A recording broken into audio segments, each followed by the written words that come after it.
Yumi para a prece inicial. Então, boa tarde a todos. Vamos acalmando o nosso coração, elevando o nosso pensamento a Deus, nosso Pai, Jesus, nosso Mestre. E vamos abrindo o nosso coração, junto com nossos ouvidos, para ouvir o Evangelho dessa tarde. Que possamos, Senhor, assimilar com todo carinho, com todo amor, o que for nos dito hoje, agora à tarde, nesse Evangelho, que possamos realmente vencer o bom combate, que as dificuldades que nos surgirem, que o Senhor nos intua, nos proteja. E, Senhor, vamos nos harmonizar com a espiritualidade, que também participa do nosso Evangelho, com o nosso mentor,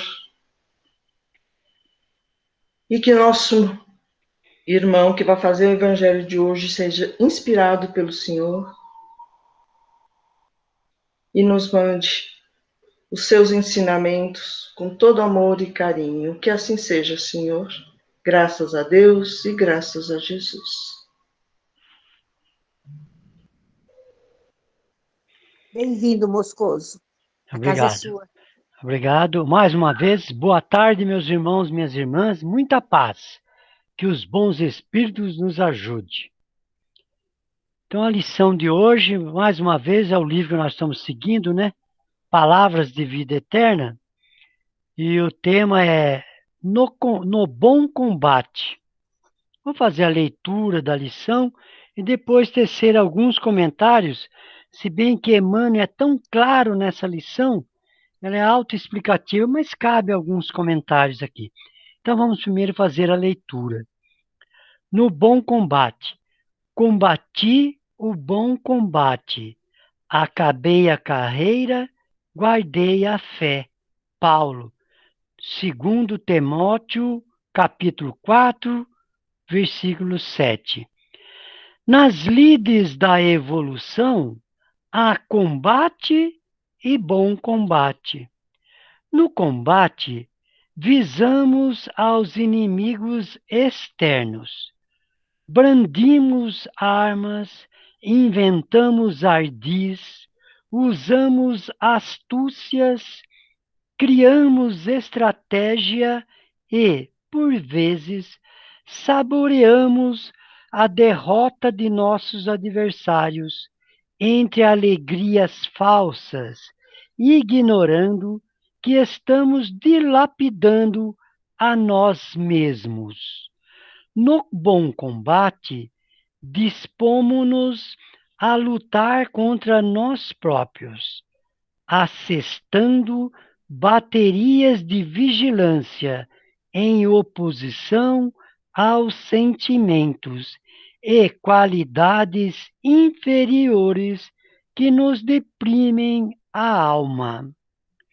O combate chumba-nos o coração à crosta da terra, em aflitivos processos de reajuste na lei de causa e efeito. O bom combate liberta-nos o espírito para a ascensão aos planos superiores. Paulo de Tarso, escrevendo a Timóteo, nos últimos dias da experiência terrestre, forneceu-nos preciosa definição nesse sentido. Ele, que andara em combate até o encontro pessoal com Cristo, passou a viver no bom combate, desde a hora da entrevista com o Mestre. Até o caminho de Damasco estivera em função de louros mundanos, ávido de dominações transitórias, mas, desde o instante em que Ananias o recolheu, enceguecido e transtornado, entrou em subalternidade dolorosa.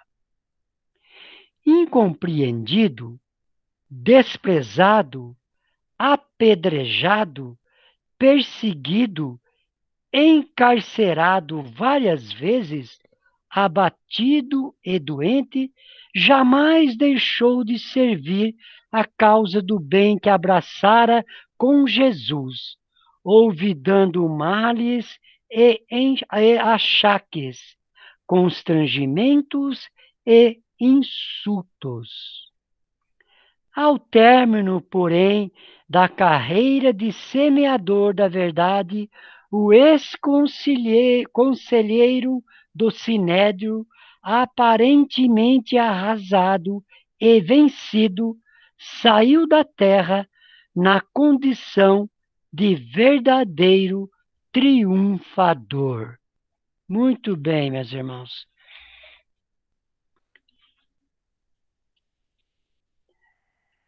É comum nós fazermos comentário dessas mensagens desse livro e nós falarmos assim: esta é uma das mais importantes lições desse livro. Na realidade, não é bem assim.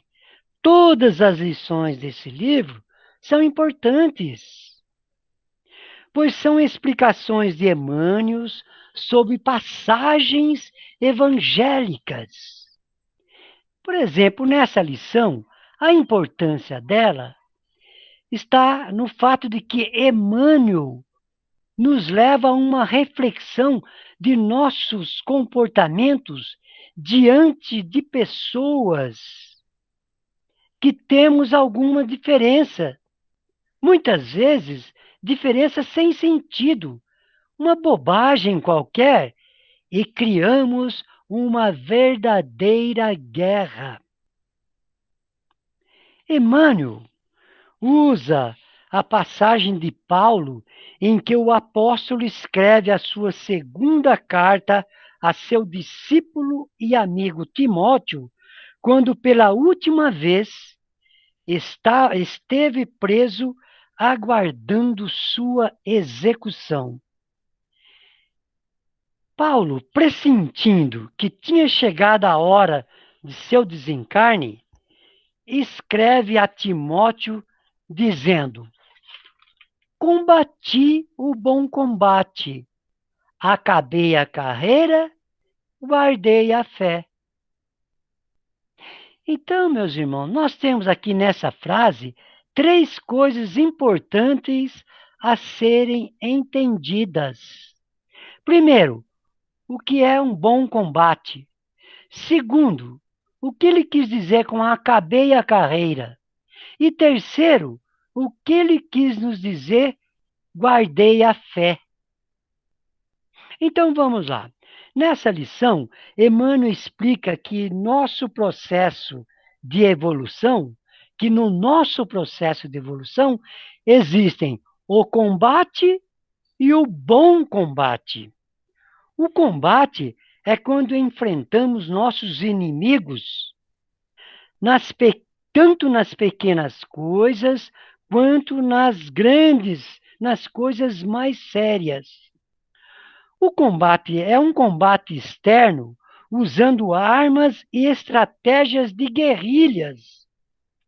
E quando nós vencemos, quando nós temos uma vitória, nós temos uma falsa alegria.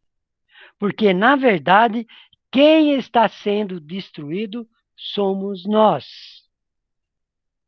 Então, o bom combate é a disposição de lutarmos contra nós mesmos, contra nós próprios. O bom combate é tudo aquilo que está ligado ao esforço que se tenha de fazer para que o bem prevaleça. Então, nós temos diversos exemplos de bom combate. Vamos lá. O que é um exemplo de bom combate? Combater a mentira, combater a injustiça, combater a maledicência, combater a fofoca, Combater o orgulho, o egoísmo, praticando a humildade. Isso aqui está lá no capítulo 7 do Evangelho segundo o Espiritismo, na instrução dos Espíritos, a instrução de Lacordaire, que nos diz isso. O bom combate, portanto, é expulsar todo o mal que ainda trazemos arraigados em nossos corações. E Emmanuel nos diz ainda o seguinte, que o combate nos prende à terra. Ele aumenta nossas dívidas, nossos resgates, que mais tarde nós vamos ter que resgatar. Já o bom combate, ele liberta o nosso espírito, liberta para regiões superiores. Daí, meus irmãos e minhas irmãs, a importância da nossa reforma íntima. E continuando, Emmanuel faz um resumo da vida de Paulo, que viveu o combate. Primeiramente, ele viveu o combate, perseguindo os cristãos até que se viu diante da luz do Cristo na entrada de Damasco. Então, muitos de vocês já sabem essa história da vida de Paulo. Ele perseguia os cristãos e ele foi para Damasco justamente para prender Ananias. Eis que ao chegar na entrada de Damasco, ele viu uma luz intensa e literalmente caiu do cavalo. Literalmente caiu do cavalo e ficou cego naquela hora, a partir daquele momento, entrou na cidade procurando Ananias, e Ananias que o encontrou, e aí, a partir desse momento, Paulo inicia o seu bom combate. A partir daí, ele deixa de ser o homem velho para ser um novo homem, iniciando, como nós dissemos, o seu bom combate. E aí, já renovado pelo entendimento, depois renovado, né, pelo entendimento do Evangelho, ele passa a aplicá-lo, primeiramente a si mesmo, e depois divulgando a boa nova numa sublime missão que todos nós já conhecemos. Paulo, para fazer isso, ele sofreu todo tipo de violência. Violência verbal, moral, violência física, não é? Mas ele continuou firme, orando e vigiando os pensamentos. Quando Paulo disse, meus irmãos, minhas irmãs, acabei a carreira, ele quis dizer que dali onde ele estava, ou seja, na prisão, ele só sairia como espírito, que ele já estava prevendo o desencarne dele. Mas com certeza ele sairia como espírito, mas na certeza de que tinha cumprido seu dever como cristão. E quando ele disse ainda, guardei a fé, ele quis nos dizer que, apesar de todo o seu martírio, e vendo o fim da sua existência corpórea, ele mantinha a fé que pregava sobre a vida eterna e perdoa seus algozes. Então é isso que ele quis dizer, guardei a fé. Ele pregava sobre a vida eterna e manteve firme até o final. Então, meus irmãos, essa lição de Paulo, descrita por Emmanuel, ela serve para nós, serve para cada um de nós, porque através do nosso autoconhecimento e administração de nossas falhas, de nossos erros, nós estamos começando em pequenas tarefas que temos na vida, começando o nosso bom combate em pequenas tarefas. Quais são essas tarefas? Tarefas pequenas, mas significantes, como, por exemplo, participar da família, participar mais da família, ter responsabilidade com os filhos, com os netos, responsabilidade com os pais idosos, dar bons exemplos à sociedade, divulgando o Evangelho segundo o Espiritismo. Mas vejam bem, meus irmãos, divulgando o Evangelho segundo o Espiritismo. E aí nós lembramos de uma orientação de São Francisco de Assis. São Francisco de Assis disse: pregue sempre o Evangelho. Olha que interessante, preste atenção. São Francisco de Assis disse: preguem sempre o Evangelho e, se necessário, use palavras. O que significa? Que não basta falar, tem que pregar com o exemplo. Então, São Francisco disse: pregue sempre o Evangelho. Se for necessário, use palavra. Quer dizer, fale menos e haja mais no bem, no bom combate. Não é? E aí temos outras tarefas que nós podemos ir iniciando o nosso bom combate. Praticar a caridade e indulgência com os nossos devedores. E nós temos que fazer tudo isso na certeza de que jamais estaremos sem o auxílio do nosso Mestre Jesus, principalmente se humildemente lhe pedimos.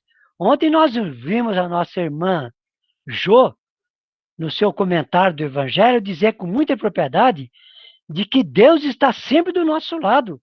Seja onde nós estivermos, Ele está do nosso lado. Ele está nos fortalecendo. Se nós nos propusermos ao bom combate, Ele está sempre ali, nos fortalecendo nessa nossa boa resolução. Então, meus irmãos, como disse Paulo, guardei a fé. E não desistir de nossas pequenas tarefas também é guardar a fé. Portanto, sejamos os bons discípulos de Cristo em nosso bom combate. Então, vamos colocar em prática o nosso bom combate. Tenham todos uma boa tarde e fiquem na paz e na alegria que vem do Mestre Jesus. Obrigado pela atenção. Obrigada, Moscoso. Muito legal, muito bom. Obrigada mesmo. Agora nós vamos envolvendo o João para que ele possa fazer a nossa prece final e as vibrações. Seja bem-vindo. Muito obrigado, Jô. Obrigado a todos. Continuando nessa harmonia que estamos, ao Pai, ao nosso irmão, nosso querido mestre, a toda a espiritualidade, nossos bons mentores, apreciando essa linda mensagem sobre o combate e bom combate. Sejamos sempre bons combatentes, divulgando os ensinamentos que estamos tendo do nosso irmão Cristo, que se faça presente em todos os dias de nossa vida. Cada um com um pouquinho de atitude boa sempre chegará a ser um bom combatente. Agradecemos mais uma vez a oportunidade de estarmos todos reunidos. Que Jesus sempre nos abençoe e nos permita as reuniões de terça-feira para a leitura do Evangelho. Vamos com isso vibrando por todos os nossos irmãozinhos do mundo inteiro, aqueles que precisam de um pouco de alento, um pouco de carinho, um pouco de amor, vibrando por nossas harmonias, nosso amor, solidariedade, carinho para todos os nossos irmãos, principalmente do nosso Brasil, nossos governantes, para que cuidem da população, essa população sofrida, para todos os nossos irmãozinhos que recentemente foram desencarnados, para que encontrem um bom caminho, para todos os nossos irmãos que estão em casas de caridade, em asilo, em casas de recuperação, em hospitais, tanto para eles quanto para o pessoal da linha de frente, que os atende, que os dá carinho, que os dá assistência, vibrando também por nossos amigos, nossos irmãos responsáveis pelas casas de oração, para que todos eles recebam um pouco dessa vibração, inclusive os caderninhos de oração, as caixinhas de prece de oração, e cada um dos nossos irmãos receba um pouco dessa vibração que conseguimos emanar agora. E com isso, vamos pedindo a bênção do Senhor, a bênção de Jesus, para a fluidificação de todas as nossas águas, as águas de caixa d'água, dos bebedouros, das moringas, dos filtros, dos nossos copinhos e garrafas, para que elas se tornem um santo remédio, possamos usá-las no dia a dia também. E mais uma vez, agradeço a oportunidade e pedimos permissão para dar por encerrado o Evangelho de hoje. Com a graça de Deus e a graça de Jesus. Obrigado.